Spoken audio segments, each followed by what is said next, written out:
G7 summit PM Modi Canada પહોંચ્યા અનેક દેશના નેતાઓ સાથે કરશે મુલાકાત ટ્રમ્પ અમેરિકા રવાના સાયપ્રસ બાદ વડાપ્રધાન નરેન્દ્ર મોદી કેનેડા પહોંચ્યા છે કેનેડામાં અત્યારે G7 સમિટનું આયોજન થઈ રહ્યું છે જેમાં વિશ્વના અનેક નેતાઓ એક મંચ પર જોવા મળશે તેમનો 2015 બાદ પહેલો કેનેડા પ્રવાસ છે તેઓ કેનેડા યુક્રેન અને મેક્સિકોના પ્રમુખ સાથે બેઠક કરશે આ ઉપરાંત ઇટલીના વડાપ્રધાન મેલોની જર્મન ચાન્સેલર ફ્રેડરિક ફ્રાન્સના પ્રમુખ મેક્રો તથા બ્રિટનના વડાપ્રધાન સ્ટારમર સાથે પણ પીએમ મોદીની મુલાકાત થશે G7 દુનિયાના વિકસિત દેશોનું સમૂહ છે જેમાં કેનેડા ફ્રાન્સ જર્મની ઇટલી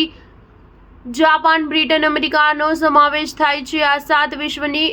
અર્થવ્યવસ્થાનો 44% હિસ્સો ધરાવે છે આ સમિટમાં વડાપ્રધાન મોદી અને અમેરિકાના પ્રમુખ ડોનાલ્ડ ટ્રમ્પની મુલાકાત નહીં થાય ઈરાન અને ઇઝરાયલ વચ્ચે ચાલી રહેલા સંઘર્ષના કારણે અમેરિકાના પ્રમુખ ડોનાલ્ડ ટ્રમ્પ કેનેડા છોડી અમેરિકા માટે રવાના થઈ ગયા છે નોંધનીય છે કે છેલ્લા એક સપ્તાહથી મોદી અને ટ્રમ્પની મુલાકાતને લઈને અટકળો ચાલી રહી હતી કારણ કે ભારત અને પાકિસ્તાન વચ્ચે સંઘર્ષ બાદથી જ ટ્રમ્પ સતત સીઝફાયરને લઈને દાવા કરી રહ્યો છે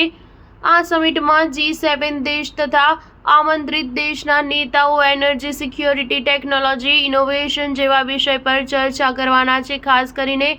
આર્ટિફિશિયલ ઇન્ટેલિજન્સ ક્વોન્ટમ ટેકનોલોજી તથા ઉર્જા પર વિશેષ ધ્યાન આપશે સ્ટાર ન્યૂઝ 7 હંમેશા સચ્ચાઈની સાથે